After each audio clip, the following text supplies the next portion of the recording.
Hello friends, welcome back to the mini video guys and my YouTube channel guys. Today when we are going to talk about guys how can we unpair Wi-Fi network in our Infinix phone. Friends, you want to unpair guys your phone Wi-Fi network. So by how can you unpair it today friends? I will show you. I will tell you in this video. So before starting video friends, first of all go and subscribe the channel guys. Click the bell icon, like the video. So friends, now let's see how can we unpair Wi-Fi network. Friends, we will on our phone setting guys.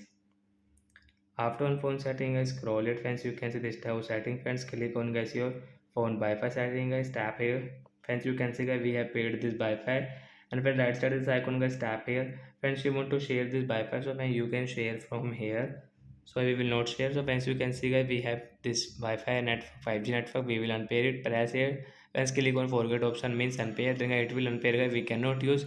If we use, so we will have to pair again. We will have to enter password, then we can use this Wi-Fi network. So like that guys, we can unpair Wi-Fi network in our Infinix phone. So bye guys.